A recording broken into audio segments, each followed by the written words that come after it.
स्मृतापि तरुणातपं करुणया हरन्ति नृणाम् अभङ्गुरतनुत्विषां वलयिताशतैर्विद्युतां कलिन्दगिरिनन्दिनी तटसुरद्रुमालम्बिनी मदीयमतिचुम्बिनी भवतु कापि कादम्बिनी।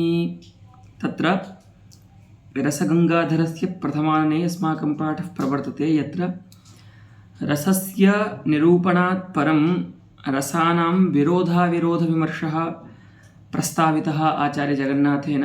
ततः इदानीं रसदोषान् कथयति आचार्यः। तत्र वयम् इदानीं मध्ये वर्तामहे रसदोषस्य प्रकरणेषु। इदानीम् अनौचित्यम् अस्माकं यः रसदोषः अस्ति महान्, तस्य इदानीं विवरणं वयं प्राप्नुमः। तस्यैव इदानीम् अद्य पाठः अस्ति मध्ये। तत्र पंक्तिरस्ति, तथा चाहुः। आचार्य आनन्दवर्धनस्य एकां पंक्तिं पंडितराजः अत्र दृष्टान्तरूपेण अवतारयति। पश्यन्तु। अनौचित्यादृते नान्यत् रसभङ्गस्य कारणं प्रसिद्धौचित्यबन्धस्तु रसस्योपनिषत्परा।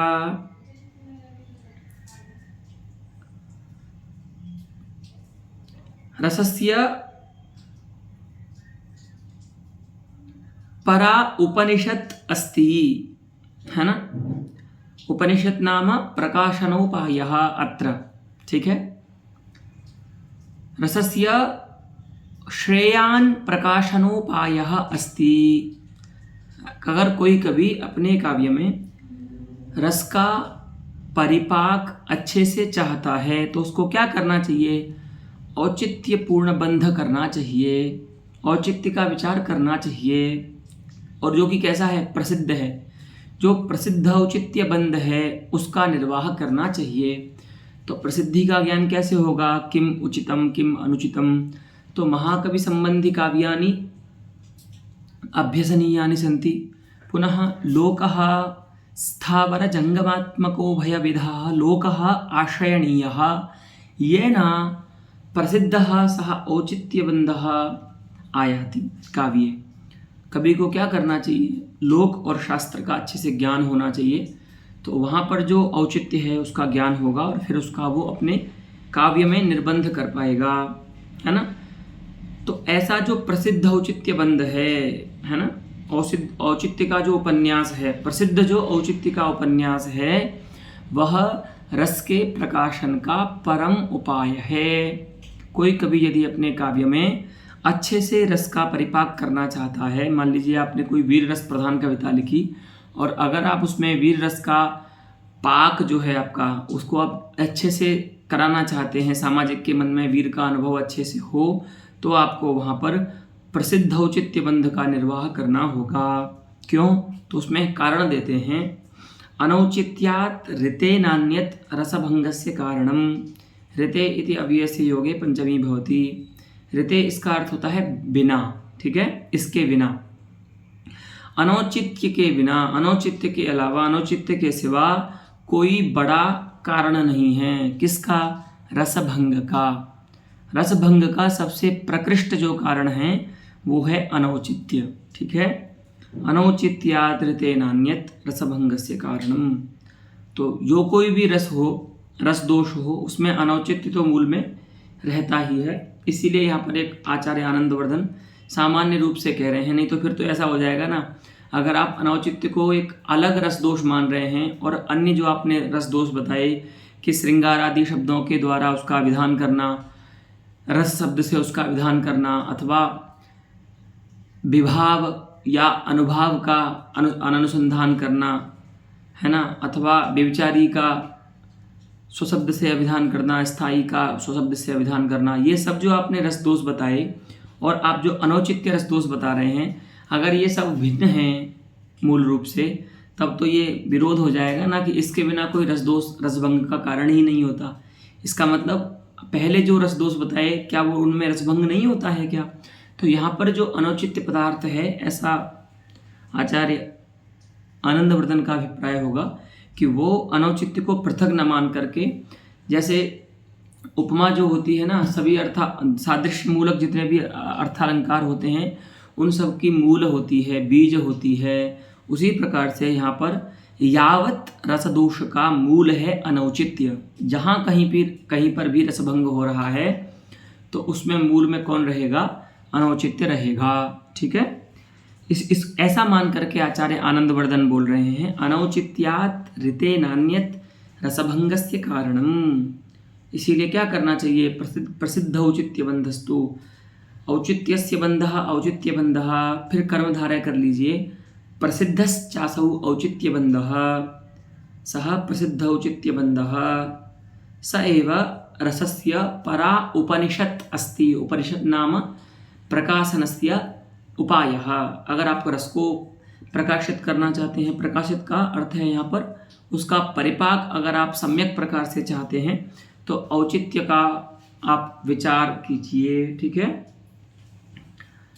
तत्र इदानीं किमपि विशिष्टं वचः इतोपि अस्ति, तदिदानीम् आचार्यः आनयति।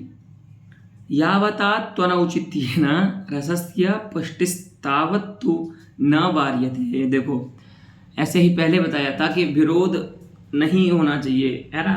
रसस्य परिपोष्टु कामेन कविना विरोधः परिहर्तव्यः। फिर बाद में क्या बोले थे पंडित राज कि नहीं, विरोध तो जरूर लेना चाहिए, विरोधी रस का ग्रहण तो जरूर करना चाहिए, लेकिन बाध्यत्व रूप से करना चाहिए। उसी प्रकार से अब बोल रहे हैं कि देखो भैया, सर्वथा अनौचित्य का त्याग कर देना है सो हम नहीं कहते हैं। ठीक है, क्या बोलते हैं हम? यावता तो अनौचित्येन रसस्य पुष्टिः। जितने अनौचित्य से रस की पुष्टि हो रही है ना, रस का परिपाक हो रहा है। कभी कभी अनौचित्य से भी रस की पुष्टि होती है, आगे बताएंगे, बड़ा अच्छे से बताएंगे। ठीक है, तो जितने अनौचित्य से रस की पुष्टि होती है, प्रकृत रस की पुष्टि होती है, तावत तु न वार्यते, उतना अनौचित्य को नहीं छोड़ना चाहिए, उतना अनौचित्य का प्रयोग तो कर देना चाहिए। फिर वारण किसका करना चाहिए? अनौचित्य का। तो बोलते हैं रस प्रतिकूलस्यैव तस्य तस्य अर्थात अनौचित्यस्य निषेध्यत्वात्। जितना अनौचित्य अपेक्षित है रस के पुष्टि के लिए, उतने का तो उपादान कीजिए, उसका तो वारण मत कीजिए काव्य में से। लेकिन जो रस के प्रतिकूल अनौचित्य है, प्रकृत रस का जो प्रतिकूल है, माने जिसके होने से प्रकृत रस की प्रतीति में प्रतिबंध होगा, उस वही जो अनौचित्य है वही क्या होता है? निषेध्य होता है, उसका ही निषेध करना चाहिए। ठीक है, अस्मिन् वचसि इदानीं दृष्टान्तम उपन्यस्यति ना युक्तिम उपन्यस्यति। ठीक है, इसमें युक्ति दे रहे हैं, ऐसा क्यों है देखिए। अतएव, इसीलिए क्या होता है, तो एक श्लोक दे रहे हैं कस्यचित् काव्यस्य, यत्र सर्वे देवाः, है ना, देवगुरवः अन्ये च देवसम्बन्धिनः जनाः रावणस्य द्वारि उपतिष्ठन्तः उच्यन्ते, केन? द्वारपालकेन उच्यन्ते। ठीक है, अब देखिए क्या बोल रहा है वो उनको। रावण का जो गेट कीपर है, गेट पे जो रहता है रावण के, वह रावण का जो प्रहरी है, द्वार प्रहरी, वह सभी देवता इत्यादियों को बोल रहा है। आप वो पढ़ेंगे ना, जब शिशुपाल वधम पढ़ते हैं ना आप, तो प्रथम सर्ग में आप देखेंगे रावण का जो वैशिष्ट बताया है। सारे देवता सभी जो है वहाँ पर रावण के यहाँ रहते हैं। रावण जब चाहे तब वहाँ पर सूर्य प्रकाश देता है, रावण जब चाहे तब चंद्र जो है वो अपनी ज्योत्सना का विस्तार करता है। ऐसा नहीं है हम लोगों की तरह कि अगर रात चाहिए तो हमको 12 घंटे बाद ही मिलेगी, फिर अगर हमको सूर्य चाहिए तो सुबह ही मिलेगा। रावण के यहाँ पर ऐसा नहीं है। जब रावण को जो सुविधा चाहिए, जब वर्षा चाहिए तब इंद्र वर्षा करेगा, ऐसा वहाँ पर वर्णन आता है। आप देखेंगे शिशुपाल वध में प्रथम सर्ग में। तो वही बता रहे हैं कि यहाँ पर रावण के यहाँ पर सब रहते थे देवता, मतलब सबकी ड्यूटी लगाई थी रावण ने, क्योंकि स्वर्ग को भी जीत लिया था ना, तो सबकी ड्यूटी थी, है ना। तो वही वहाँ पर क्या बोल रहे हैं, देखो ब्रह्मा जी भी हैं यहाँ पर, देखो कितनी बड़ी बात है। तो वो द्वारपाल क्या बोल रहा है, देखिए, ब्रह्मण्यध्ययनस्य नैष समयस्तूष्णीम बहिस्थीयताम। हे ब्रह्मा जी, आप जो ये अपने चारों मुखों से वेद बोलते रहते हो ना, निगम निर्वचन करते हो ना जो आप, वो यहाँ पर मत कीजिए, शांत एकदम चुप होके रहिए। ब्रह्मन् अध्ययनस्य नैष समयः, हे ब्रह्मा जी अयं समयः अध्ययनस्य नास्ति, एष समयः अध्ययनस्य नास्ति। अध्ययनं नाम ब्रह्मणोऽध्ययनं नाम वेदपाठः। तो ब्रह्मा जी आप ज़्यादा वेद पाठ मत कीजिए, ये समय आपके वेद पाठ का नहीं है। बताएगा बाद में क्यों नहीं बोलना है आपको, किसी को कुछ काम क्यों नहीं करना है, बाद में बताएगा, लेकिन आप चुप हो जाइए। तूष्णीम बहिः स्थीयताम, त्वया बहिः स्थीयताम, स्था धातु का लोट लकार में कर्मणि प्रयोग कर रहे हैं। हे ब्रह्मन त्वया बहिः स्थीयताम, तुम चुप रहिए और बाहर ही बैठे रहिए, अंदर मत जाइए, ठीक है। आप देखो, स्वल्पम जल्प बृहस्पते जड़मते, देखो यहाँ पर अनौचित्य हो रहा है ना। एक द्वारपाल अपने से उत्कृष्ट व्यक्ति को, बृहस्पति जो देवगुरु हैं, सकल विद्याः यस्य रसनायां नृत्यन्ति तादृशं देवगुरुं बृहस्पतिम् एकः तुच्छः तदपेक्षया सर्वथा अपकृष्टः रावणस्य द्वारप्रहरी कथम व्यवहरति। देखो बृहस्पति को क्या बोल रहे हैं संबोधन में, जड़मते, अरे मूर्ख बृहस्पति, स्वल्पम जल्प, कम बोल, है ना, कम बोलो, दिमाग खराब नहीं। नैषा सभा वज्रिणः, तुम बहुत बोल सकते हो, कहाँ पर, इंद्र की सभा में, क्योंकि वो तुम्हारा चेला है। ये इंद्र की सभा नहीं है। नैषा सभा वज्रिणः। तो नारद जी भी थे वहाँ पर बेचारे, वो अपनी वीणा बजा रहे थे, तो उसको भी डांटता है। वीणाम संहर नारद, है ना, हे नारद तुम भी वीणाम संहर, तुम भी अपनी क्या करो, वीणा को शांत रखो, है ना, मत बजाओ। और स्तुति कथा लापैहि अलम, ठीक है, निषेधार्थ में यहाँ पर अलम अव्यय है तो उसमें तृतीया होगी, ठीक है। आलापैहि अलम, स्तुति कथा आलापैहि अलम, ज़्यादा स्तुति और कथा को गाने की आवश्यकता नहीं है। तो स्तुति कथा आलाप कौन करते हैं स्वर्ग में, तो तुम्बुर नाम का एक जन है जो गंधर्व जाति होती है, ठीक है। ये चारण एक तरह से होते हैं, देवताओं इंद्र की स्तुति कथालाप करते हैं। तो उस तुम्बुर को कह रहा है, हे तुम्बुरः, तुम्बुरो, है ना, ये संबोधन पद है, तुम्बुरु ये शब्द होगा, उसका संबोधन पद है तुम्बुरो, हे तुम्बुरो, स्तुति कथालापैहि अलम, ज़्यादा स्तुति कथालाप करने की आवश्यकता नहीं है, तुम भी क्या हो जाओ, चुप हो जाओ, ठीक है।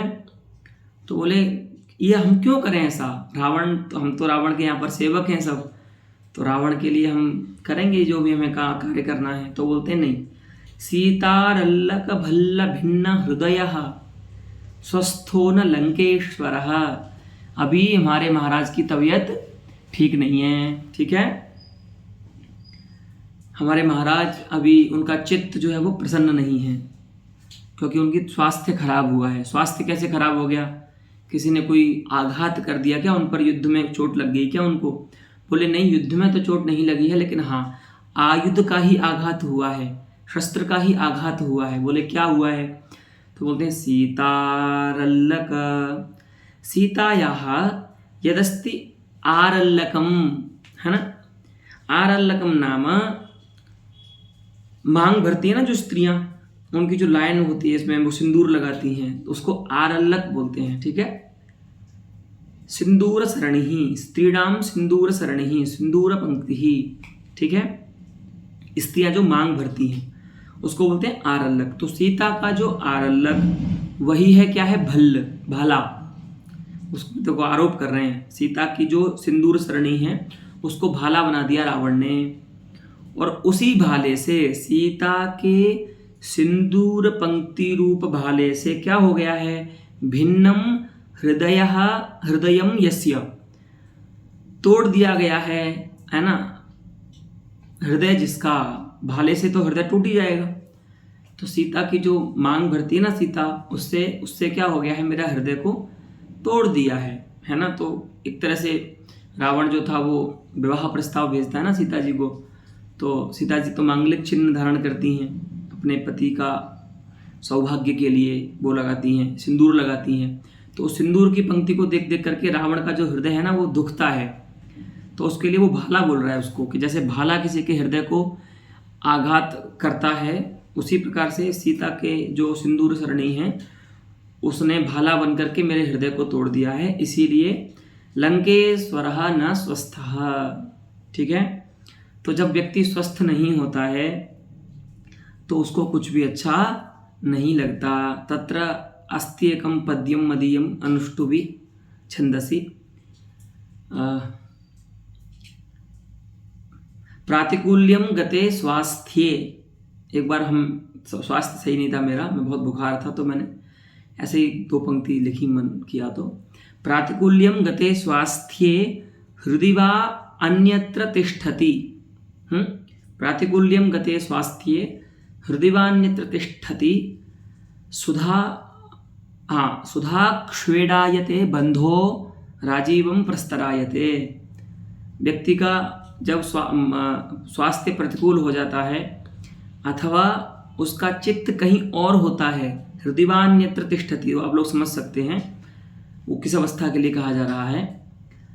तो 2 अवस्थाओं में, एक तो जब व्यक्ति बीमार होता है और जब व्यक्ति का हृदय किसी में अनुरक्त होता है, दोनों स्थितियों में क्या होता है, सुधा क्ष्वेडायते, जो अमृत होता है वो क्ष्वेडायते, गरलायते। क्ष्वेडम नाम विषम, क्ष्वेड शब्द का अर्थ होता है विष, तो अमृत क्या बन जाता है उस व्यक्ति के लिए, विष बन जाता है। और राजीवम प्रस्तरायते, अति मृदु यत् कमलम भवति, अत्यंत कोमल जो कमल होता है ना वो प्रस्तरायते, पाषाण के समान कठोर हो जाता है उस व्यक्ति के लिए, तो उसको कुछ भी अच्छा नहीं लगता उस समय। ठीक है, 2 अवस्थाओं में, तो वही अवस्था यहाँ पर रावण की है। तो इसीलिए द्वारपाल कह रहा है कि आप लोग अपने जो व्यापार है ना इनको थोड़ा कंट्रोल में करो, ज़्यादा इधर उधर हवा में उड़ने की ज़रूरत नहीं है। तो यहाँ पर देखो, अभी आपको बताया था इससे पहले वाले पाठ में कि जो विद्या वयः और तपादि के द्वारा जो उत्कृष्ट होता है वह अपने अपकृष्ट में सबहुमान व्यवहार नहीं करेगा, लेकिन जो अपकृष्ट होता है उसको अपने से उत्कृष्ट जन में सबहुमान व्यवहार करना चाहिए। लेकिन यहाँ पर क्या है, एक नाटक का पद्य है, वहाँ पर रावण का जो द्वारपाल है वो देखिए किस किस को बोल रहा है, संबोध्य कौन है वहाँ पर, ब्रह्मा है साक्षात विधाता चतुर्मुखी, और साक्षात देवगुरु हैं परम विद्वान बृहस्पति, है ना, नारद जी हैं देवर्षि नारद, और तुम्बुर आदि गंधर्व जाति के उत्तम लोग हैं। तो ये सब इस द्वारपाल की अपेक्षा कैसे हैं, उत्कृष्ट हैं, फिर भी ये कैसे बोल रहा है, सबको अपशब्द बोल रहा है एक तरह से, इसका जो व्यवहार है वो ठीक नहीं है। ठीक है, तो वही बोल रहे हैं कि इति कस्यचिन नाटकस्य पद्ये, ये किसी नाटक का पद्य है, इसमें क्या हो रहा है, विप्रलंब श्रृंगारांगी भूत, वस्तुतः यहाँ पर रावण में विप्रलंब श्रृंगार का ज्ञान कराना है। ठीक है, कवि को, तो वस्तुतः विप्रलंब श्रृंगार नहीं बोल सकते उसको, विप्रलंब श्रृंगाराभास कहेंगे, क्योंकि सीता विषयक रति है रावण में, लेकिन सीता तो रावण की नायिका नहीं है। तो जब भी परस्त्री विषयक रति होगी किसी नायक में, तो वो रति जो है वो श्रृंगार रस न बन करके श्रृंगार रसाभास बनती है। ठीक है, तो रावण में क्या है, विप्रलंब श्रृंगाराभास है, उसका अंग कौन है, वीर रस है। अब उस वीर रस का आक्षेप कैसे होगा, तो वही बता रहे हैं, वीर रसाक्षेपक परमैश्वर्य परिपोषकतया। अब वो वीर रस का आक्षेप कैसे होगा, तो जिसका द्वारपाल इस प्रकार से उत्साही है वो राजा कितना उत्साही होगा, रावण। तो यहाँ पर जो दौवारिक है उसके वचन से उत्साह व्यंग्य होता है रावण का। ठीक है, और उस उत्साह से वीर रस से क्या होगा, पुष्ट होगा यहाँ पर विप्रलंब श्रृंगाराभास। इसीलिए यहाँ पर क्या हो गया, वीर रसाक्षेपक परमैश्वर्य परिपोषकतया, उसके जो वचन है ना वो वीर रस का परिपोष कर रहे हैं। ठीक है, और आक्षेप भी करा रहे हैं रावण में।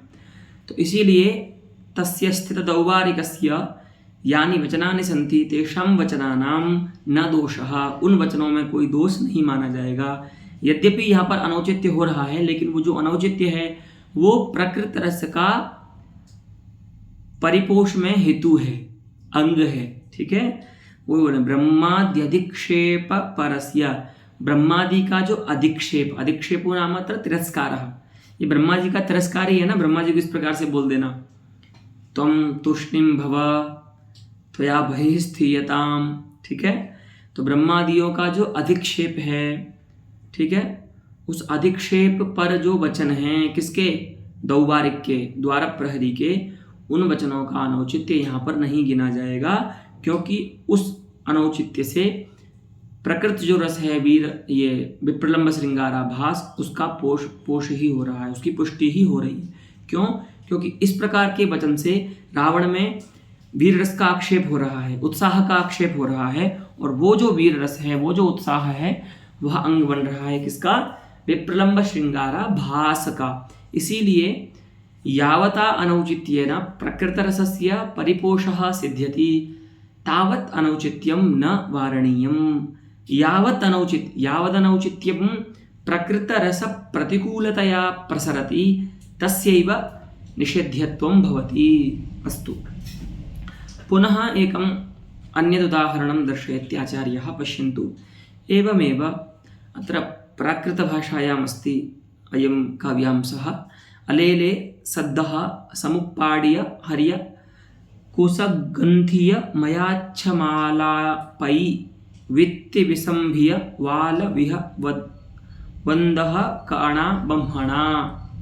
अस्य संस्कृतांशः एवमस्ति। अरे रे सद्यः समुत्पाटित हरित कुश ग्रंथि मयाक्षमाला परिवृत्ति विस्रंभित बाल विधवांतःकरणा ब्राह्मणाः। अच्छा, कोई विदूषक जो है वो ब्राह्मणों को बोल रहा है ना, कि अभी अभी जो तृण धरती से दूर किए गए हैं उनसे बनाई गई जो जपमालाएं हैं, ठीक है, उन जपमालाओं के व्यापार से जो हैं बाल विधवाएं, ठीक है, बाल विधवाः तासाम अंतःकरणाः, उन बाल विधवाओं के अंतःकरण को विश्वास युक्त बनाने वाले हे ब्राह्मणों, वही है ना, विस्त्रंभित बाल विधवांतःकरणाः ब्राह्मणाः, ऐसा कोई बोल रहा है ब्राह्मणों को, विदूषक।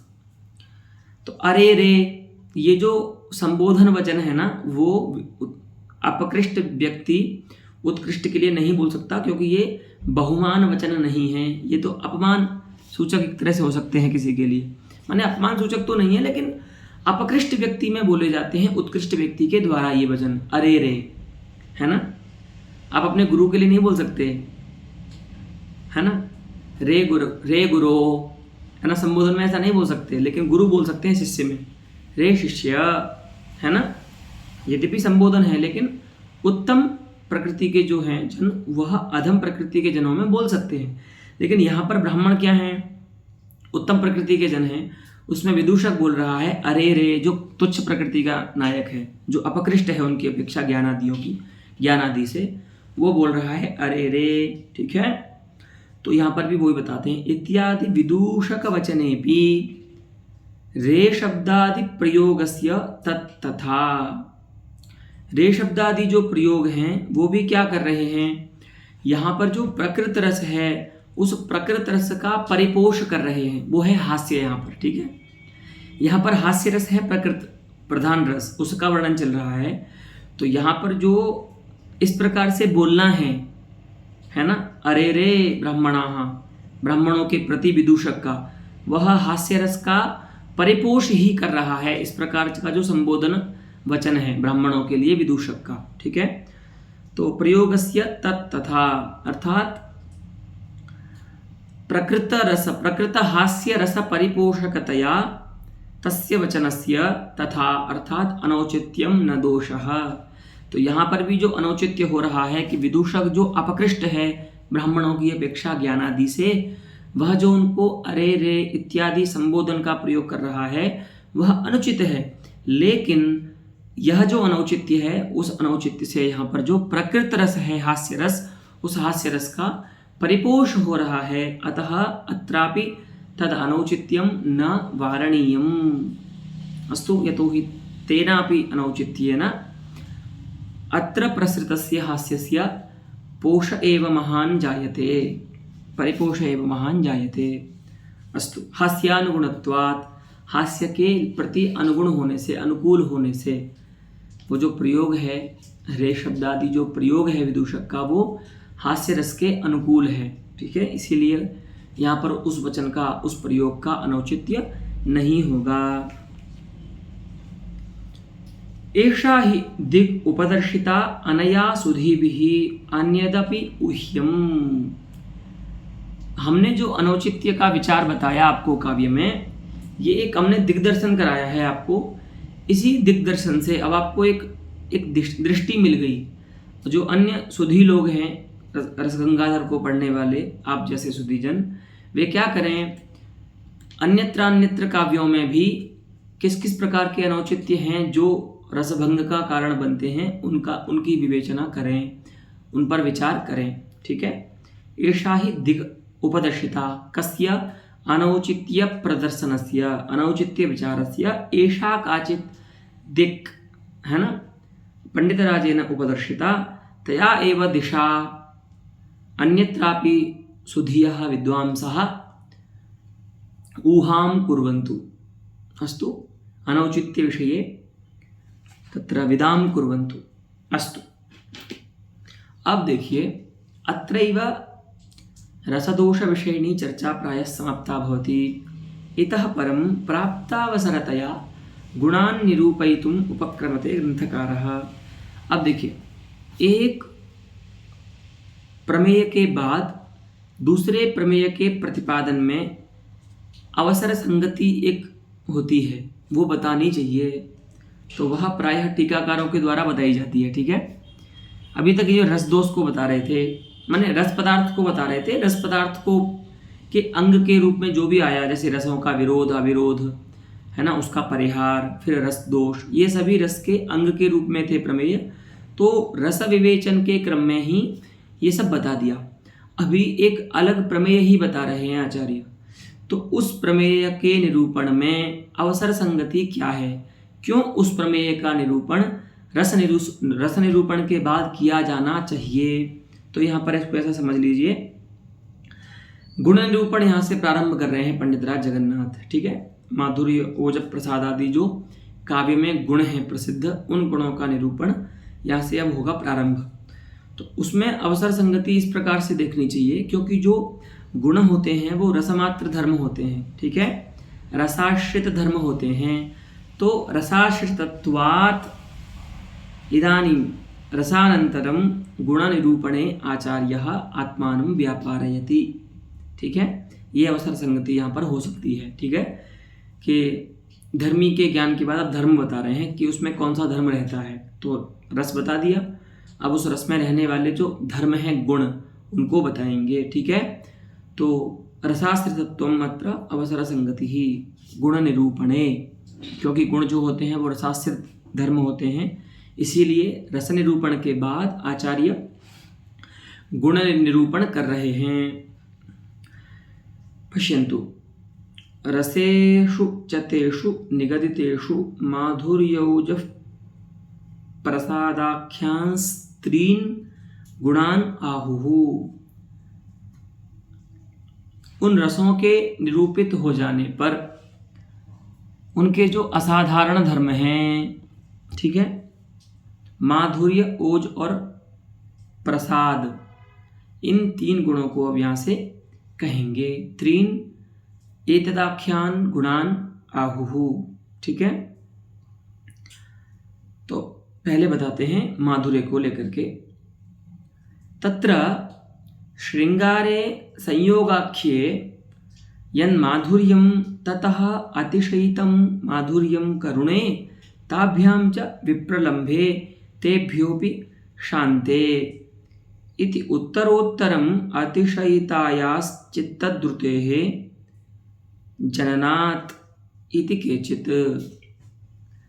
अब इसमें ऐसा बोलते हैं कि उन गुणों में तत्र नाम माधुर्य ओजः प्रसादेषु त्रिषु गुणेषु, जो माधुर्य होता है वो क्या करता है, चित्त में द्रुति को उत्पन्न करता है। द्रुति माने पिघलना, ठीक है, स्नेह जो गुण होता है ना, तो द्रुति को उत्पन्न करता है ये जो माधुर्य होता है चित्त में, ठीक है।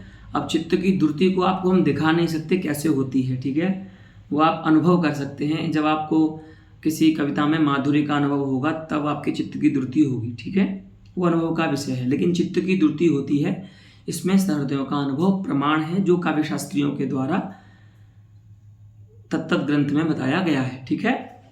तो सबसे कम जो चित्त की द्रुति होती है, सबसे कम जो माधुर्य रहता है वो किस में रहता है, तो कहते हैं श्रृंगार, संयोग श्रृंगारे, संभोग श्रृंगार में सबसे कम माधुर्य रहता है।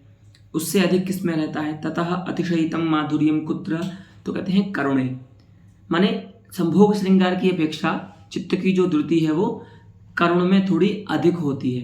तो करुण में जो माधुर्य की जो स्थिति है वो कुछ अधिक होती है, ठीक है।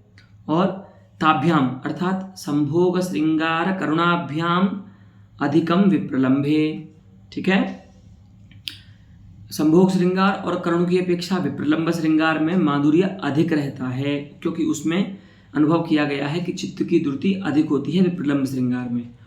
और इन सब की अपेक्षा ताभ्याम अपि अर्थात तेभ्योपि अर्थात संभोग श्रृंगार करुण विप्रलंभ श्रृंगारेभ्योपि अधिकम माधुर्यम शांते भवति, सबसे अधिक माधुर्य जो है वो शांत रस में रहता है, ठीक है। आपने ऐसा निर्वचन क्यों किया, इसमें क्या प्रमाण है, तो बोलते हैं भैया माधुर्य जो है वो क्या है, तो बोले वो चित्त द्रुति का प्रयोजक है, आगे बताएंगे अभी। तो उससे चित्त द्रुति होती है, चित्त में एक चित्त पिघलता है, चित्त में द्रुति उत्पन्न होती है। तो वो द्रुति आपने इनमें कुछ तारतम्य देखा क्या, कि संभोग श्रृंगार में जितनी चित्त की द्रुति हो रही है उसकी अपेक्षा अधिक हो रही है करुण में, उसकी अपेक्षा विप्रलंब में, उसकी अपेक्षा शांत में।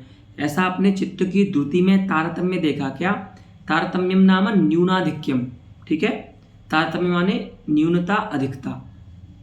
तो कहते हैं हाँ, उत्तरोत्तरम अतिशयितायाः, एक के बाद एक में जो बढ़ रही है, अतिशयितायाः अर्थात वृद्धिशीलायाः, ठीक है, वृद्धि को प्राप्त करने वाली, उत्तरोत्तर वृद्धि को प्राप्त करने वाली जो चित्त की द्रुति है उसका जनन होने के कारण, माने चित्त की जो द्रुति है वो इन चारों में क्रम से बढ़ती है। ये क्रम में जब हम श्रृंगार का अनुभव करते हैं, संभोग श्रृंगार का, तब जितनी चित्त की द्रुति होती है उससे अधिक चित्त की द्रुति हमको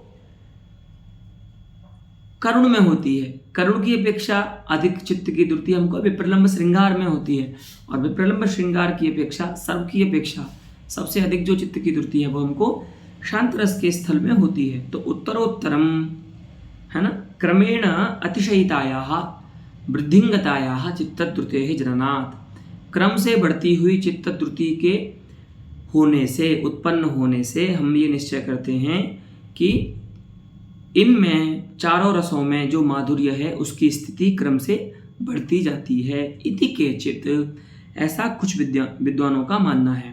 अस्तु, तो अयमस्ति प्रथमः समयः गुण माधुर्य गुणस्य स्थिति विषये। अब उसमें दूसरा बताते हैं दूसरे विद्वानों का क्या मत है। वे बोलते हैं संयोग श्रृंगारात् करुण शांतयोः ताभ्यामपि विप्रलंभे। तो इसमें इतना ही अंतर है कि पहले मत में जो सबसे अधिक है माधुर्य उसको शांत में माना था, और द्वितीय मत में सबसे अधिक माधुर्य जो है वो विप्रलंभ में मान रहे हैं, ठीक है। तो संभोग की अपेक्षा करुण में, करुण की अपेक्षा शांत में। तो पहले मत की अपेक्षा द्वितीय मत में क्या अंतर आया कि वहाँ पर विप्रलंब था उसकी जगह पर शांत को रख दिया, और जहाँ पर शांत था उसकी जगह पर विप्रलंब को रख दिया, ठीक है। तो संभोग श्रृंगार की अपेक्षा करुण में, करुण की अपेक्षा विप्रलंब में, शांत में, और शांत की अपेक्षा विप्रलंभ में माधुर्य रहता है। इत्यपरे, इसमें भी हेतु वही रहेगा, उत्तरोत्तरम अतिशयितायाः चित्तद्रुतेः जननात्। हमको भैया ऐसा अनुभव होता है कि दो तो ठीक है कि संभोग श्रृंगार की अपेक्षा करुण में चित्त की द्रुति अधिक होती है, लेकिन करुण की अपेक्षा चित्त द्रुति होती है शांत में, और सबसे अधिक चित्त की द्रुति होती है विप्रलंब श्रृंगार में, ऐसा द्वितीय मत वालों का कहना है। फिर एक तृतीय मत और है, उसके लिए बोलते हैं, वो तो समान है पहले मत के ही, बस इसे तारतम्य नहीं मानता है, इतना ही अंतर है। वो बोलते हैं संभोग श्रृंगारात करुण विप्रलंब शांतेषु अतिशयितमेव माधुर्यम एतेषु चतुर्षु क्रमेण अतिशयितम भवति। माधुर्य जो है वो संभोग श्रृंगार में उसकी अपेक्षा करुण में अतिशयी होता है, उसकी अपेक्षा विप्रलंब में अधिक होता है, और सबसे अधिक होता है शांत में।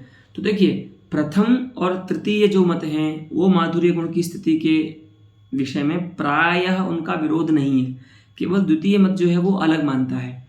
तृतीय मत में भेद इतना ही है कि वो तारतम्य नहीं मानता, ठीक है, न पुनस्तत्रापि तारतम्यम, लेकिन वहाँ पर तारतम्य न्यूनाधिक्य नहीं होता है। इति अन्य, ऐसा कुछ अन्य विद्वानों का मानना है। अब इन तीनों मतों की मीमांसा करते हैं आचार्य, परीक्षा करते हैं। तत्र प्रथम चरमयोः मतयोः, पहले और तृतीय, चरमो नाम अंतिमः, ठीक है, चरम माने अंतिम।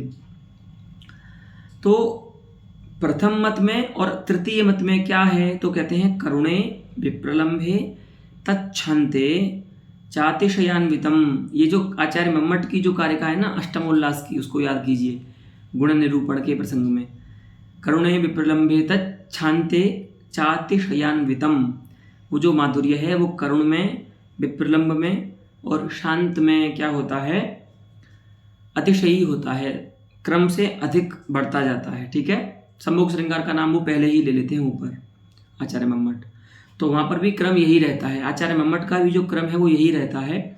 संभोग श्रृंगार में सबसे कम माधुर्य रहता है, उसकी अपेक्षा करुण में उसकी अपेक्षा अधिक रहता है विप्रलंब में, और सबसे अधिक रहता है शांत रस में माधुर्य, ऐसा आचार्य मम्मट मानते हैं। तो इति प्राचाम सूत्रम अनुकूलम, दोनों ही जो मत हैं यहाँ पर प्रथम और तृतीय मत, उन दोनों ही मतों का जो निरूपण है वह प्राचीनों के सूत्र के अनुकूल है, अर्थात आचार्य मम्मट भी यही क्रम बताते हैं माधुर्य की स्थिति के विषय में। लेकिन तस्य उत्तर सूत्रगतस्य, तो वहाँ पर क्या होता है, आचार्य मम्मट माधुर्य के बाद जब ओज का निरूपण करते हैं ना, तो वो लिखते हैं दीप्त्यात्म विस्तृतेर हेतु ओजो वीर रस स्थिति ही बीभत्स रौद्र रसयोस तस्याधिक्यम क्रमेण तु, ठीक है। ओजः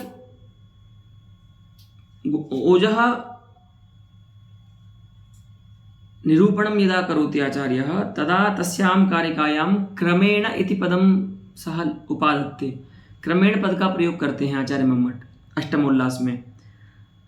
ये कारिका जो है ना माधुर्य की जो कारिका है, करुणे विप्रलंबे तच्छान्ते चातिशयान्वितम, इसके बाद ओज गुण की कारिका आती है, उसमें क्रमेण पद आता है। तो आचार्य जगन्नाथ बोल रहे हैं कि यदि उत्तर सूत्र में आने वाले क्रमेण इस पद से हम व्याख्या करेंगे तो पदस्य अपकर्षान अपकर्षकाभ्याम व्याख्यानद्वय से संभवात, अगर हम उस पद का अर्थ करेंगे अपकर्ष, कि अपकर्ष होता है, क्रमेण पद का अर्थ क्या करेंगे, अपकर्ष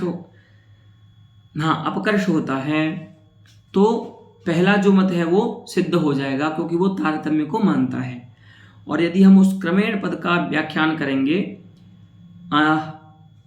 अनपकर्ष, कि कोई अपकर्ष नहीं होता, कोई तारतम्य नहीं होता, तो जो तृतीय मत है वो जो व्याख्या है वो भी साधु हो जाएगी। अर्थात आचार्य मम्मट का जो क्रमेण पद आया है ओजो गुण की कारिका में, उस क्रमेण पद की व्याख्या अगर हम अपकर्ष माने तारतम्य रूप में करते हैं तो प्रथम मत युक्ति सिद्ध है, और अगर हम उसका अर्थ तारतम्य नहीं करते हैं तो जो तृतीय मत है यहाँ पर गुण के विषय में वो भी सिद्ध हो जाता है। लेकिन ये दोनों ही मत प्राचीनों के अनुकूल हैं, प्राचीन आचार्यों की सहमति इसमें आपको कथनचित मिल सकती है। लेकिन मध्यस्थ हेतु, जो मध्यस्थ द्वितीय मत है उसमें तो क्या है, करुण शांताभ्याम विप्रलंभस्य माधुर्यातिशये यदि सहृदयानाम अनुभवो अस्ति तदा स प्रमाणम। लेकिन जो द्वितीय मत है वो क्या बोल रहा है कि सबसे अधिक, सबसे कम तो संभोग श्रृंगार में माधुर्य होगा, उसकी अपेक्षा करुण में, उसकी अपेक्षा शांत में, और सर्वाधिक माधुर्य होगा विप्रलंभ में। तो अगर ऐसा माधुर्य के अतिशय का अनुभव सहृदयों को हो रहा है, हम तो कुछ नहीं बोल सकते इसमें, क्योंकि अगर किसी सहृदय को इस प्रकार की चित्त की धुरती हो रही है, और देखिए एक सहृदय की बात प्रमाण नहीं मानी जाती है, भूयसी जो अनुभूति होती है उसी को प्रमाण मानते हैं। ऐसा नहीं बोल सकते कि मैं भी तो सहृदय हूँ, मुझे अनुभव होता है, शांत रस में मुझे इतना माधुर्य का अनुभव नहीं होता, लेकिन जब मैं मेघदूत पढ़ता हूँ तो मुझे बहुत मेरे चित्त की धुरती हो जाती है, तो मैं तो बोलूँगा कि सर्वाधिक माधुर्य विप्रलंभ में ही होता है। ऐसा नहीं। अधिक सहृदय क्या मानते हैं, उनका हृदय क्या बोलता है, तो उनका हृदय यही बोलता है कि संभोग श्रृंगार, करुण, विप्रलंब और शांत। लेकिन ये द्वितीय मत वाले हैं वो बोलते हैं करुण, ये संभोग, करुण, शांत और विप्रलंब।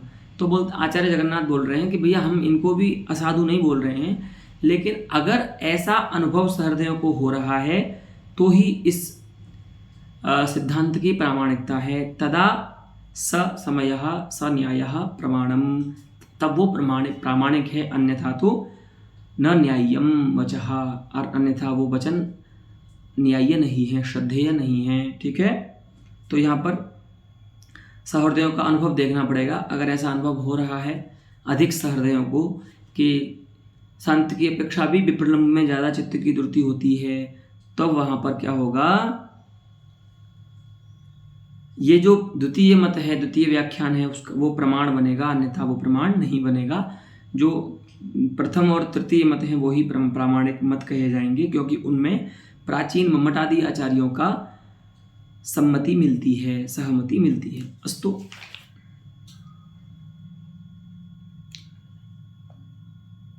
वीर बीभत्स रौद्रेषु ओजसो यथोत्तरम अतिशयः। हाँ, अभी माधुर्य का स्थिति बता दी, अब ओजो गुण को लेकर के निरूपण करते हैं आचार्य। देखिए, वीर बीभत्स रौद्रेषु ओजसो यथोत्तरम अतिशयः।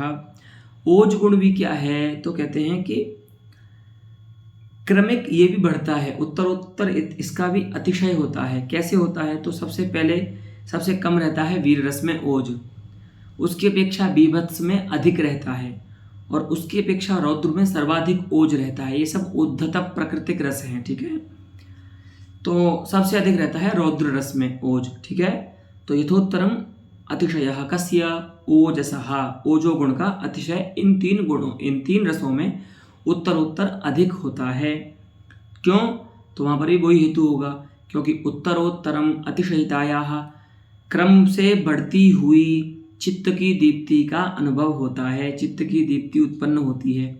तो वस्तुतः जैसे माधुर्य चित्त में द्रुति को उत्पन्न करता है ना, उसी प्रकार से ओज गुण जो है वो चित्त में दीप्ति को उत्पन्न करता है, चित्त का विस्तार होता है। ठीक है, आप जब कभी कोई वीर रस की कविता सुनते हैं, आप देखिए, अनुभव कीजिएगा, आप अगर आपका हृदय उतना कोमल है, सहृदय अगर आप हैं, तो आप अनुभव कीजिएगा।